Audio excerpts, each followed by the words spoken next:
तो दोस्तों आज हम फिर से आपके लिए लेकर आए हैं देश दुनिया की सभी ताजा बड़ी खबरें। फटाफट एक एक कर विस्तार से आज आपको बताएंगे, तो वीडियो को अंत तक जरूर देखें। दोस्तों वीडियो बनाने में हमें काफी मेहनत लगी है, तो वीडियो को दिल से लाइक कर दें। जी दोस्तों, पहली खबर में आपको बताएंगे कि उत्तर प्रदेश में मुहर्रम का त्योहार मनाने पर यूपी पुलिस की गुंडागर्दी आई सामने। घरों में रखे ताजियों में यूपी पुलिस ने की तोड़फोड़, विरोध करने पर मुसलमानों की पिटाई। वहीं आपको बताएंगे दोस्तों की तालिबान को लेकर असदुद्दीन ओवैसी ने मोदी पर बोला हमला, कहा भारत में महिलाओं पर होते हैं जुल्म, लेकिन मोदी को है अफगानिस्तान की महिलाओं की चिंता।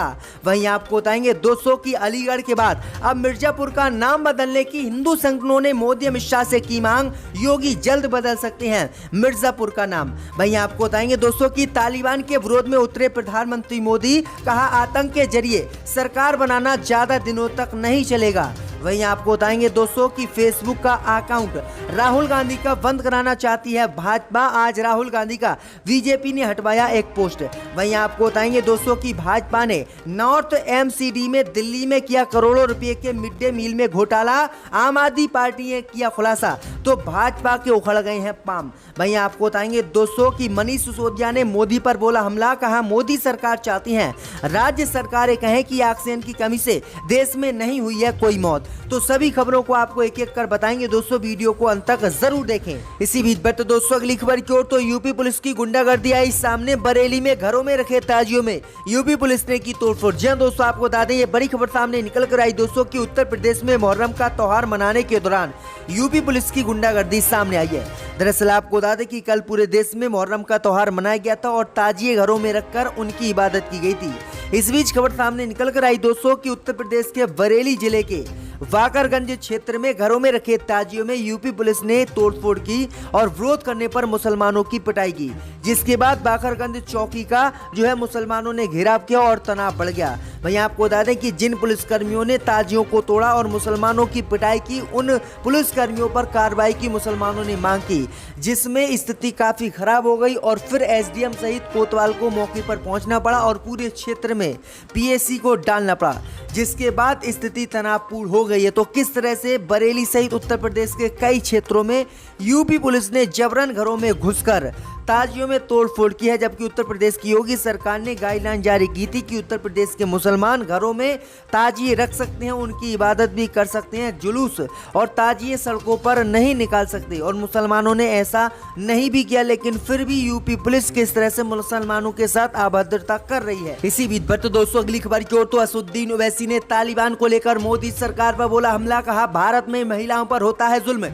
लेकिन मोदी को है अफगानिस्तान की महिलाओं की चिंता। जी दोस्तों, आपको बता दें ये बड़ी खबर सामने निकल कर आई दोस्तों कि अफगानिस्तान में तालिबान के कब्जे के बाद वहां की महिलाएं अपने अधिकारों और अपने ऊपर होने वाले जुल्मों को लेकर डरी हुई हैं। भारत समेत दुनिया के कई देशों ने अफगानिस्तान की बदतर होती स्थिति को लेकर अपनी चिंताएं जाहिर की है। अब इसी को लेकर असदुद्दीन ओवैसी ने देश में महिलाओं के खिलाफ अपराध को लेकर केंद्र की मोदी सरकार पर निशाना साधा। जी दोस्तों, आपको बता दें कि असदुद्दीन ओवैसी ने कहा कि भारत में करीब 10% लड़कियों की मौत 5 साल से कम उम्र में हो जाती है, लेकिन चिंता मोदी को अफगानिस्तान की महिलाओं की हो रही है। असदुद्दीन ओवैसी ने कहा है कि भारत में महिलाओं के खिलाफ बेहिसाब जुल्म होते हैं, दिन रात उनके रेप हो जाते हैं, लेकिन मोदी को चिंता अफगानिस्तान की महिलाओं की है। असदुद्दीन ओवैसी ने कहा कि पहले देश की महिलाओं के अधिकार मोदी सरकार देश में दिलाए, उसके बाद किसी अन्य देश की चिंता करे। तो असदुद्दीन ओवैसी ने यह बड़ा हमला बोला है, क्योंकि भाजपा सहित कई लोग अब इस समय तालिबान के विरोध में उतरे हुए हैं। इसी बीच पर तो दोस्तों अगली खबर की ओर, तो अलीगढ़ के बाद अब मिर्जापुर का नाम बदलने की हिंदू संगठनों ने योगी से की अपील। जी दोस्तों, आपको बता दें कि उत्तर प्रदेश में नाम बदलने की शायद थमती नजर नहीं आ रही है। अलीगढ़ और मैनपुरी के बाद अब मिर्जापुर का नाम भी बदलने की उत्तर प्रदेश में मांग हिंदू संगठनों द्वारा की जा रही है। यूपी में नाम बदलने की कवायद एक बार फिर से शुरू होते देख अब अन्य जिलों ने भी नाम बदलने की मांग उठा दी है। जी हां दोस्तों, आपको बता दें कि अलीगढ़ के बाद अब मिर्जापुर जिले का नाम बदलकर विंध्याचल नगर करने की मांग हिंदू संगठनों ने की है, जिसके बाद मुसलमानों में भारी गुस्सा है। वहीं आपको बता दें कि भारतीय स्वर्ण संघ ने ये मांग की है। उन्होंने कहा है कि विंध्याचल नाम मिर्जापुर का रखना चाहिए, क्योंकि ये नाम सबसे अच्छा है। तो किस तरह से अब सभी नामों को बदलने की योगी से अपील चुनाव को देखते हुए की जा रही है। इसी बीच बढ़ते दोस्तों अगली खबर की ओर, तो ट्विटर के बाद अब राहुल गांधी का फेसबुक अकाउंट बैन कराना चाहती है बीजेपी। जी दोस्तों, आपको बता दें कि फेसबुक ने कांग्रेस के पूर्व अध्यक्ष राहुल गांधी का वो पोस्ट हटा दिया है जिसमें दिल्ली में कथित दुष्कर्म पीड़िता 9 वर्ष की बच्ची के माता पिता की पहचान उजागर हुई थी। सूत्रों के अनुसार इस सोशल मीडिया मंच ने कांग्रेस के नेता के पोस्ट को अपनी नीतियों का उल्लंघन करा देते हुए ये कदम उठाया है। इससे पहले आपको बता दें कि राहुल गांधी का ट्विटर अकाउंट भी बंद कर दिया गया था, जिसके बाद भाजपा ने फेसबुक अकाउंट को बंद करने की भी फेसबुक से मांग की थी, लेकिन उस समय फेसबुक ने राहुल गांधी पर एक्शन नहीं लिया था। लेकिन आज राहुल गांधी के उस पोस्ट को फेसबुक ने भी हटा दिया है और हवाला दिया है कि इन्होंने हमारी पॉलिसी का उल्लंघन किया है। तो किस तरह से राहुल गांधी का सोशल मीडिया हैंडल भी भाजपा बंद कराना चाहती है, आपकी क्या राय हमें कमेंट में जरूर बताएं। इसी बीच पर तो दोस्तों अगली खबर की ओर तो तालिबान के विरोध में उतरी मोदी सरकार, कहा आतंक के जरिए साम्राज्य खड़ा करने वालों का अस्तित्व स्थायी नहीं होता। जी दोस्तों, आपको बता दें बड़ी खबर सामने निकल कर आई दोस्तों कि तालिबान ने अफगानिस्तान पर कब्जा कर लिया। चीन, पाकिस्तान, रूस तालिबान को सरकारी मान्यता देने के लिए तैयार हो गए। इस बीच भारत ने अपना कोई भी स्तर साफ नहीं किया था। इस बीच खबर सामने निकल कर आई दोस्तों कि प्रधानमंत्री मोदी ने तालिबान को लेकर आज एक बड़ा बयान दिया है, जिससे साफ नजर आता है कि केंद्र की मोदी सरकार तालिबान के विरोध में खड़ी हुई है और वह तालिबान को सरकारी मान्यता सरकार चलाने की नहीं देगी। दरअसल आपको बता दें कि प्रधानमंत्री मोदी ने साफ संदेश तालिबान को दिया है कि वह किसी भी कीमत पर आतंक के जरिए साम्राज्य खड़ा करने वालों का समर्थन नहीं करेंगे। प्रधानमंत्री मोदी ने कहा है कि आतंक के जरिए साम्राज्य खड़ा करने वाले लोगों का अस्तित्व स्थायी नहीं होता है, उनकी सरकारें ज्यादा दिनों तक नहीं चलती हैं और गिर जाती हैं। यानी प्रधानमंत्री मोदी ने सीधे रूप से तालिबान का विरोध किया है, यानी मोदी सरकार इस समय तालिबान के विरोध में खड़ी हुई है। आपकी क्या राय है, मोदी सरकार को तालिबान के समर्थन में खड़ा होना चाहिए या फिर नहीं, हमें कमेंट में जरूर बताएं।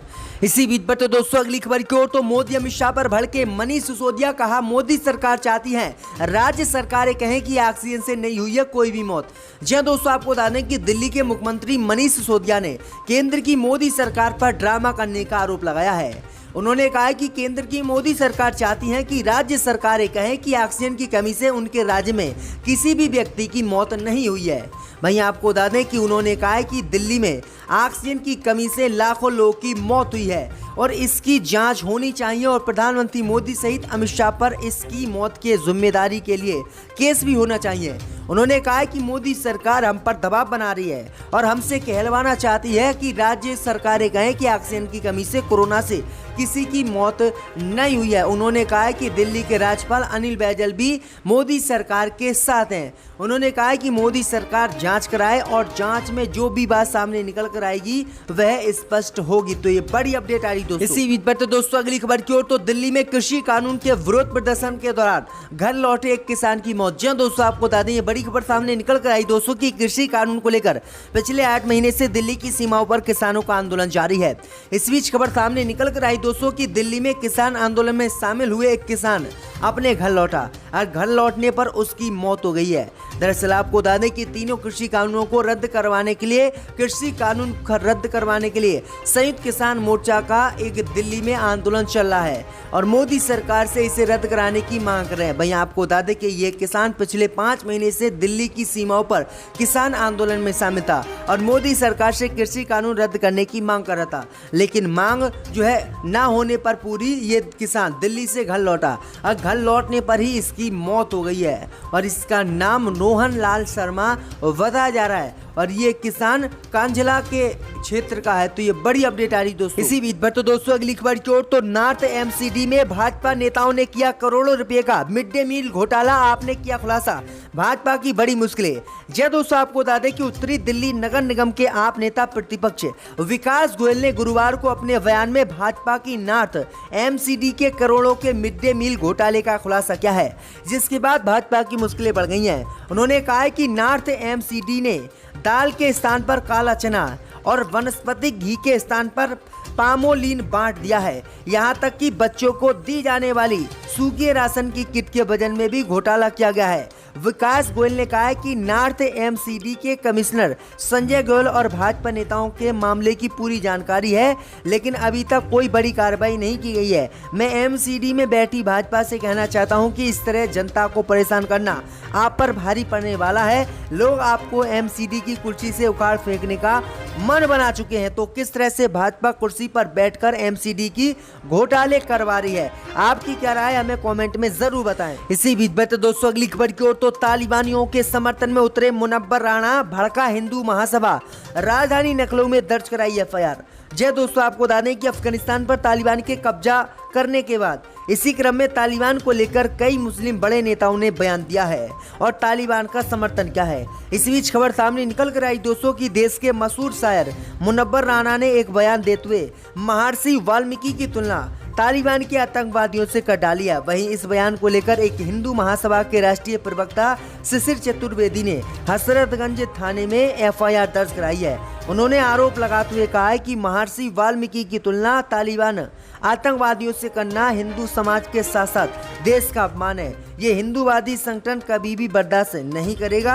बता दें कि इससे पहले तालिबान के समर्थन में समाजवादी पार्टी के सांसद डॉक्टर शफीकुर रहमान वर्क ने भी बयान दिया था, जिसके बाद संभल में भी उनके खिलाफ 2 एफआईआर दर्ज कराई गई थी। अब मुनव्वर राणा के खिलाफ भी हिंदू समाज ने ये एफआईआर दर्ज कराई है। तो किस तरह से अगर तालिबान का कोई व्यक्ति समर्थन करता है तो उस पर जबरदस्ती एफआईआर दर्ज कराई जा रही है, आपकी क्या राय हमें कमेंट में जरूर बताएं। इसी बीच पर तो दोस्तों अगली खबर की ओर, तो यूपी में चुनाव से पहले हो सकता है बीजेपी जेडीयू में गठबंधन। जी दोस्तों, आपको बता दें कि उत्तर प्रदेश 2022 विधानसभा चुनाव को लेकर तमाम सियासी दलों ने रणनीति बनानी शुरू कर दी है। यूपी के सत्ता पे काबिज भाजपा एक बार फिर से 2017 जैसी % जीत को दोहराने के लिए हर तरह से जुटी हुई है। इस बीच उत्तर प्रदेश में होने वाले विधानसभा चुनाव में बीजेपी और जेडीयू के बीच गठबंधन को लेकर सभी चर्चाएं शुरू हो गई हैं। जेडीयू के वरिष्ठ नेता केसी त्यागी का इस मसले पर बड़ा बयान सामने आया है। उन्होंने कहा है कि बीजेपी के शीर्ष नेता अमित शाह, जेपी नड्डा, यूपी के मुख्यमंत्री योगी आदित्यनाथ से इस मसले पर बातचीत हो चुकी है। इसमें बिहार सीमा से सटी 2 दर्जन विधानसभा सीटों पर जेडीयू का प्रभाव जारी है, इसलिए हम बीजेपी से गठबंधन उत्तर प्रदेश में चुनाव से पहले कर सकते हैं। यानी अब साफ हो गया है कि जेडीयू गठबंधन यूपी में करने वाली है। इसी बीच पर तो दोस्तों अगली खबर की ओर, तो भारत में मुस्लिम राष्ट्रीय मंच ने किया ऐलान, सभी कार्यकर्ता करें तालिबान के खिलाफ प्रदर्शन। जी दोस्तों, आपको बता दें कि अफगानिस्तान के हालात चिंताजनक बने हुए हैं, जहां पर तालिबान ने पूरी तरह से कब्जा कर लिया है। इसके अलावा कई इलाकों में लोगों को गोलियों से भुना भी जा रहा है। आलम यह है कि अब ज्यादातर शांति पसंद लोग अफगानिस्तान छोड़कर दूसरे देशों भाग चुके हैं। भारत में भी बहुत से मुस्लिम संगठन लगातार तालिबान का विरोध कर रहे हैं। इसी क्रम में मुस्लिम राष्ट्रीय मंच ने तालिबान की क्रूरता के खिलाफ प्रदर्शन का ऐलान किया है। मुस्लिम राष्ट्रीय मंच के मुताबिक अफगानी मुसलमान इस्लाम, रसूल और कुरान के सिद्धांतों पर चलने वाले हैं। इसी वजह से तालिबानी मानसिकता रखने वाले कट्टरपंथी उनको प्रताड़ित कर रहे हैं और इसलिए मुस्लिम पर्सनल लॉ बोर्ड सहित मुस्लिम राष्ट्रीय मंच जो है तालिबानियों का विरोध करता है। तो ये बड़ी अपडेट आई दोस्तों। अपने फाइल्स डिप्टी स्पीकर पर फेंक दिए।